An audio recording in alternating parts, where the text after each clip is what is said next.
किसी भी कंट्री का सबसे इंपॉर्टेंट पार्ट उसका एजुकेशन सिस्टम होता है। अगर किसी कंट्री में एजुकेशन सिस्टम स्ट्रांग और रोबस्ट नहीं हो तो पूरी कंट्री चाहे जितना भी प्रोग्रेस कर ले हमेशा पीछे ही रहेगी। नेशनल एजुकेशन पॉलिसी का ड्राफ्ट कैबिनेट मिनिस्ट्री ने अप्रूव कर दिया है। जी हाँ, एक रेवोल्यूशनरी नया तरीका हमारे एजुकेशन सिस्टम को देखने का। 34 इयर्स के बाद हम एक ऐसे जगह पर पहुंचे हैं जहां पर हम अपनी एजुकेशन सिस्टम पे फिर से एक बार ध्यान दे रहे हैं और उसमें वो इतने सारे चेंजेस ला रहे हैं जो कितने सालों से रिक्वायर्ड थे। हम सभी ये बात करते हैं कि हमारा एजुकेशन सिस्टम आउटडेटेड है। ऐसी इतनी सारी चीजें हैं जो पढ़ाई जाती है जिनकी कोई जरूरत ही नहीं है। होपफुली ये नया एजुकेशन पॉलिसी इन सभी चीजों को एड्रेस करेगा। इस वीडियो में मैं आप सभी लोगों को बताऊंगा कि इस नेशनल एजुकेशन पॉलिसी में क्या क्या अच्छी बातें हैं, क्या क्या बुरी बातें हैं और आखिर में रियलिटी क्या है। चलिए शुरू करते हैं उन चीजों के साथ जो इस सिस्टम के बारे में बहुत ही बेहतरीन है। एक फंडामेंटल शिफ्ट कर दिया गया है 10+2 के सिस्टम को 5+3+3+4 के सिस्टम में। इससे क्या होगा, इससे क्या बदलाव आएगा? देखिए 10+2 का जो सिस्टम था started from the age of 6 and went on till the age of 18। इसमें क्या होता था, 3 to 6 की जो उम्र होती है स्टूडेंट्स की वो रह जाती थी। 3 to 6 is the best age for learning. मतलब बच्चों का माइंड जो डेवलप करता है 3 to 6 की उम्र में बहुत अच्छे से डेवलप करता है। जो नया सिस्टम है 5+3+3+6 का सिस्टम, वो क्या करेगा? ये नया सिस्टम बच्चों को 3 साल की उम्र से ही बेसिक कॉन्सेप्ट्स और पढ़ाई प्रैक्टिकल लर्निंग कराना शुरू कर देगा। जो टिपिकली होता है प्ले स्कूल्स में या फिर अगर आप शहरों में जाए तो मॉन्टेसरीज में, वो कराया जाएगा एक नेशनल फ्रेमवर्क के थ्रू। उस चीज को ऑफिशियली स्कूल सिस्टम में डाल दिया गया है। जहां पर विलेजेस होते हैं या जहां पर रूरल एरियाज है वहां पर ये आंगनवाड़ी के थ्रू होंगे। बट गुड पार्ट ये है कि इस चीज को ऑफिशियली सिस्टम में ला दिया गया है। एक और चीज जो इस लैंडमार्क शिफ्ट के बारे में बहुत इंपॉर्टेंट है वो ये है कि 5+3+3+4 वाला जो सिस्टम है ना, ये कुछ हद तक अमेरिकन एजुकेशन सिस्टम से या फिर ग्लोबल एजुकेशन सिस्टम से लिया गया है, जहां पर एक प्राइमरी स्कूल, मिडिल स्कूल और हाई स्कूल का कॉन्सेप्ट होता है। हमारे साथ क्या हो रहा था, 10+2 के कॉन्सेप्ट में बहुत जल्दी जल्दी चीजें पढ़ाई जा रही थी और उन्हें ब्रेक डाउन नहीं किया जा रहा था। इस सिस्टम को ब्रेक डाउन करने की वजह से लर्निंग और इजी हो जाएगी, लर्निंग और आसान हो जाएगी और लर्निंग बहुत ज्यादा स्पेशलाइज्ड भी हो पाएगी। 5+3+3+4 का system I think is a landmark move, it's a great move जो हमारे एजुकेशन सिस्टम को और बेहतर कर सकता है। स्ट्रीम्स का सेपरेशन करना मैंडेटरी अब नहीं होगा। ये मेरे हिसाब से इस नेशनल एजुकेशन पॉलिसी का बेस्ट मूव है। हम सभी ने स्कूल में ये फेस किया होगा कि हम कोई सब्जेक्ट पढ़ना चाहते थे बट उसे पढ़ नहीं पाते थे क्योंकि वो आपकी स्ट्रीम में नहीं था। मैं पर्सनली इकोनॉमिक्स बहुत पसंद करता हूँ और मैं 11th-12 में इकोनॉमिक्स पढ़ना चाहता था, बट क्योंकि मैं साइंस स्ट्रीम में था मैं वो नहीं ले पा रहा था। स्ट्रीम्स का डेफिनेशन ही हटा दिया गया है और स्ट्रीम्स अब फ्लूइड होंगे, यानी कि आप बायोलॉजी के साथ फाइनेंस भी पढ़ सकते हैं और इकोनॉमिक्स के साथ केमिस्ट्री भी पढ़ सकते हैं। The options are endless and this is a very very good move because this involves for not siloed learning but robust learning, जहां पर आप जितनी ज्यादा चीजें पढ़ना चाहे उतनी ज्यादा पढ़ सकते हैं, अपने इंटरेस्ट के हिसाब से पढ़ सकते हैं। इससे बहुत बड़ा फायदा होगा स्टूडेंट्स को जो पढ़ना चाहते हैं अलग अलग स्ट्रीम्स और एक्सप्लोर करना चाहते हैं अपने इंटरेस्ट को। फ्लेक्सिबिलिटी और एक्सपोजर किसी भी अच्छे एजुकेशन सिस्टम के ट्रेडमार्क्स होते हैं और इस जजमेंट से फ्लेक्सिबिलिटी बहुत ज्यादा इंप्रूव हो जाएगी हमारे सिस्टम में। हम सभी ने वो मीम्स देखे होंगे जहां पर ये बताया गया है कि स्कूल में साइन कॉस टैन तो पढ़ा दिया बट उसे रियल लाइफ में कैसे यूज करना है ये नहीं बताया। वो रियल लाइफ में आखिर यूज ही नहीं हो पाते। वोकेशनल ट्रेनिंग का inclusion from class 6 is another landmark judgment जो इस एजुकेशन पॉलिसी ने लाया है। लाइफ स्किल्स पढ़ाई जाएंगी स्कूल में। लाइफ स्किल्स यानी कि things like carpentry, plumbing, electrician कैसे काम करता है, ये सारे स्किल्स जो एक्चुअली रियल लाइफ में यूज होते हैं इंटर्नशिप्स के साथ क्लास 6 से पढ़ाना शुरू कर दिया जाएगा। इसके दो फायदे होंगे। नंबर 1, जो लोग जो एजुकेशन या फिर पढ़ाई में दिलचस्पी नहीं रखते वो ऐसी एक स्किल जरूर सीख लेंगे जिससे वो अपनी जिंदगी में कुछ ना कुछ काम कर पाए। नंबर 2, हमारी dependency on other people will become lower. ये ऐसी स्किल्स है जो लाइफ में बहुत ज्यादा जरूरी है, चाहे आप जहां पर भी हो, जो भी कर रहे हो। एंड ये स्किल्स स्कूल में सिखाना with internships is the best decision ever. Vocational training will really go a long way in giving us practical life skills, ना सिर्फ बुकिश नॉलेज जो अभी सिस्टम में किया जाता है। कोडिंग फ्रॉम क्लास 6, ये मेरा पर्सनल फेवरेट डिसीजन है। आज की डेट पे हर एक चीज कंप्यूटर या मोबाइल फोन पे चलती है और किसी भी ऑनलाइन चीज को बनाने के लिए, किसी भी कंप्यूटर में चलने वाले सॉफ्टवेयर को बनाने के लिए कोडिंग की बहुत ज्यादा जरूरत है। कोडिंग से बहुत इंटेलिजेंट स्टूडेंट्स एक्सपोज नहीं हो पाते और इसीलिए वो अपने करियर में बहुत आगे तक पहुंच नहीं पाते।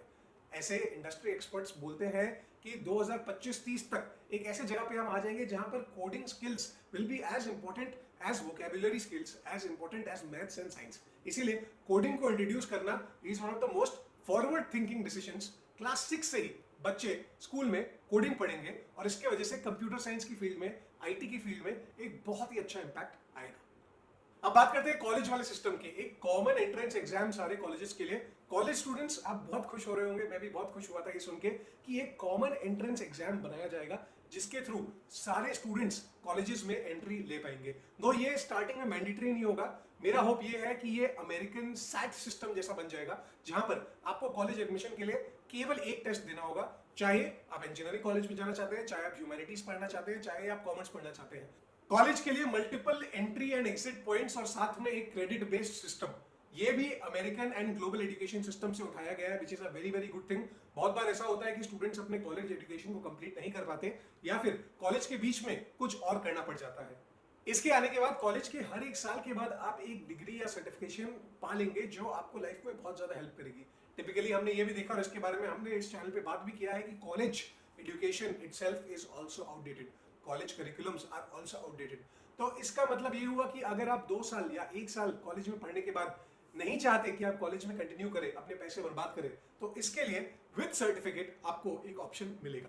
साथ ही साथ अगर आप कॉलेज के बीच में एजुकेशन छोड़कर कुछ साल बाद वापस ज्वाइन करना चाहते हैं वो भी कर पाएंगे। एक कॉलेज से दूसरे कॉलेज ट्रांसफर लेना चाहते हैं तो वो भी बहुत ज्यादा आसान हो जाएगा इस सिस्टम के आने के बाद। एजुकेशन के बजट को 1.7% ऑफ जीडीपी से इंक्रीज करके अप्रोक्सीमेटली 6% ऑफ जीडीपी बना दिया गया है। This again is a very very good move. Education पर कोई भी सोसाइटी जितना स्पेंड करती है उसके रिटर्न्स कंपाउंडेड बहुत ज्यादा आते हैं और 1.7% was not a healthy spend on the education system, especially considering कि हमारी यूथ पॉपुलेशन दुनिया की सबसे बड़ी यूथ पॉपुलेशन है। इसमें ये जो मूव है जहां पर स्टेट और सेंट्रल गवर्नमेंट्स मिलकर एजुकेशन पर बहुत ज्यादा पैसे खर्च करेंगे as compare to what they are doing right now, almost 3 times is a welcome move. इससे एजुकेशन को बहुत ज्यादा बूस्ट मिलेगा और youth of tomorrow will be more prepared to do jobs, businesses, whatever the case. Finally a focus on e learning and digital learning, very very important. इस time में हमें दिखाई दिया है कि जो पढ़ाई हम कॉलेज में या स्कूल में करते हैं वो सेम पढ़ाई हम घर बैठे भी कर सकते हैं और बहुत ऐसे बच्चे जो स्कूल कॉलेज नहीं जा पाते अब घर पे बैठकर ऑनलाइन लर्निंग के जरिए चीजें सीख पाएंगे, चीजें कर पाएंगे। नाउ लोकेशन और वेयर यू आर एट और what you can afford will no longer be a barrier in getting a good quality education. ये सारे पॉइंट्स थे जो मुझे न्यू एजुकेशन पॉलिसी के बारे में अच्छे लगे। अब बात करते हैं कुछ बुरे पॉइंट्स के। Education will be preferred until class 5 and even class 8 in the mother tongue. देखिए साउंड करता है ये अच्छा, it is a good thing to encourage talking in the mother tongue. But इसके साथ मुझे कुछ प्रॉब्लम्स दिखते हैं।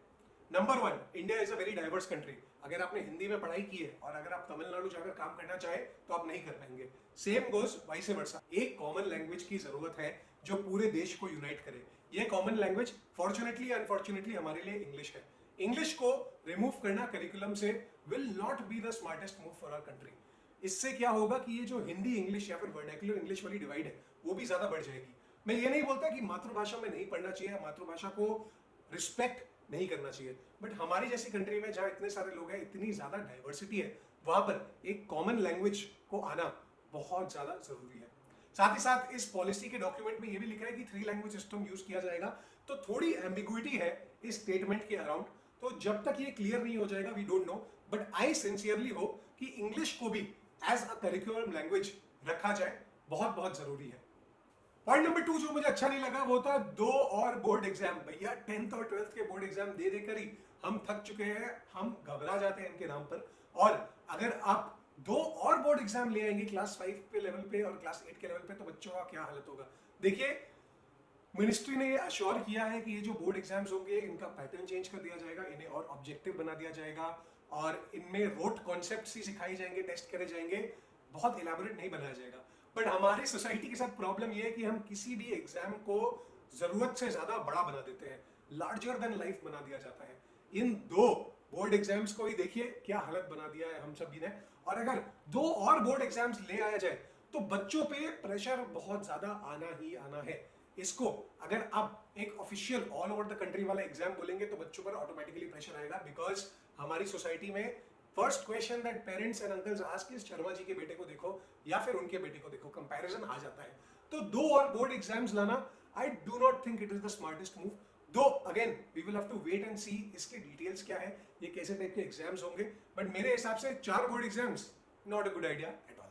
कुछ और पॉइंट्स हैं जिनके डिटेल्स में मैं नहीं जाना चाहूंगा, नहीं तो ये वीडियो बहुत ज्यादा लॉन्ग और एलैबोरेट हो जाएगा, which are not ideal. But like I said, ये सिर्फ एक ड्राफ्ट है जो अप्रूव हुआ है आज के डेट पे कैबिनेट में। ये सारे रूल्स एग्जैक्टली फाइनल लाइफ में कैसे आएंगे, that is still awaited and we still have to understand कि वो कैसे काम करेगा। अब बात करते हैं मेरे ओपिनियन की। ये एक बहुत अच्छा डिसीजन है। ये पूरा फ्रेमवर्क और ये सारे चेंजेस जो हम इंप्लीमेंट करना चाहते हैं अपने एजुकेशन सिस्टम को बेटर बनाने के लिए, were long awaited and I am glad कि गवर्नमेंट ने ये स्टेप लिया है इनको चेंज करने के लिए। देखिए, हमारे देश में इतने सारे लोग हैं और इतनी सारे रिक्वायरमेंट्स हैं कि कुछ भी डिसीजन लिया जाए किसी ना किसी को उसके साथ प्रॉब्लम होगी। अब मैं इस चीज को डिस्कस कर रहा था और कुछ लोगों ने इसके बारे में प्रॉब्लम्स निकाले, बट द थिंग इज कि अगर गवर्नमेंट को चेंज करेगी तो फिर लोग बोलेंगे कि इसको ऐसे कैसे चेंज कर दिया, गलत चेंज था। अगर गवर्नमेंट को चेंज नहीं करेगी तो लोग बोलेंगे कि भैया गवर्नमेंट चेंज ही नहीं करती किसी चीज को, जितने साल से चीजें आ रही है वैसे ही चलती रहेगी। अल्टीमेटली बात यह है कि स्टेप्स लेने पड़ते हैं प्रोग्रेस की तरफ। वो स्टेप्स सबके लिए अच्छे नहीं होंगे, उसमें कुछ कुछ ऐसी चीजें होंगी जो सबको अच्छी नहीं लगेंगी, but taking that step is the most important part towards progress. इसके अलावा हम सभी लोगों को ये पता है कि पेपर पे ये सारी चीजों को सुनना बहुत अच्छा लगता है, बट ग्राउंड रियलिटी में ये कैसे चलेंगे हम में से किसी को भी नहीं पता। हम बात कर रहे हैं कोडिंग क्लास 6 से सिखाने की। भैया अगर स्कूल्स में इलेक्ट्रिसिटी नहीं है, कंप्यूटर्स ही नहीं है, तो आप कोडिंग क्लास 6 से बच्चों को कैसे सिखाएंगे? एक नेशनल रिसर्च फाउंडेशन तो बना दिया जाएगा 20,000 करोड़ रुपए के साथ, बट उधर करप्शन को हम कैसे रोकेंगे? उधर लोगों की ग्रीड को, पॉलिटिक्स को, ब्यूरोक्रेसी को हम कैसे रोकेंगे? ये सारे सवाल है जो अभी तक इस एजुकेशन पॉलिसी ने आंसर नहीं किए इन पेपर। तो ये बहुत जबरदस्त साउंड कर रहा है and it sounds like a great step forward in our current education system, but बात सारी आ जाती है इम्प्लीमेंटेशन और एग्जीक्यूशन पर। वहां पर हम सभी मात खा जाते हैं। वहां पर एक ऐसा जगह आता है जहां पर हम चीजों को कर ही नहीं पाते, ऑन ग्राउंड इम्प्लीमेंटेशन हो ही नहीं पाता। तो मेरा होप ये है कि ये जो पॉलिसी है ये सिर्फ पेपर पर ना रहकर एक्चुअली रियल लाइफ में इंप्लीमेंट हो। अगर इस पॉलिसी का 20 से 40% भी अगले 2-3 साल में इंप्लीमेंट हो जाए तो ये हमारे लिए एक बहुत बड़ा विन होगा। The education system of a country is make और ब्रेक फॉर द कंट्री। ये चीज ग्लोबली रिकॉग्नाइज्ड है कि हम अपने यूथ को, हम अपने स्टूडेंट्स को जितने अच्छे से स्किल करेंगे, उनके ऊपर जितना ज्यादा इन्वेस्ट करेंगे, उतना ज्यादा रिटर्न्स मिलेगा उस पूरी सोसाइटी को, उस पूरी कंट्री को। Theoretically this sounds like a great step in moving towards a better economy, a better country and moving towards sustainable development goals of the country. But ground reality पे ये चीजें कब होंगी, कैसे होंगी, क्या होंगी, आखिर होंगी भी कि नहीं, ये चीजों को अभी तक कैसे होना है, क्या होना है, हम सभी को नहीं पता। Let's hope for the best and let's hope कि this is the start of something great for our entire society, for our education system and for the next generation of this country. आपके क्या thoughts है इस नए education policy के बारे में? क्या चीजें आपको अच्छी लगी और क्या चीजें आपको अच्छी नहीं लगी? चलिए नीचे कमेंट सेक्शन में हम एक बार बातचीत करते हैं, मुझे बताइए और मैं अपने लिमिटेड रिसर्च के साथ जितने सवालों का जवाब दे पाऊंगा जरूर दूंगा। अगले वीडियो में हम दोबारा मिलेंगे। ऐसे और इन्फॉर्मेटिव वीडियोस देखने के लिए मेरे चैनल को सब्सक्राइब करना ना भूलना। See you all in the next one.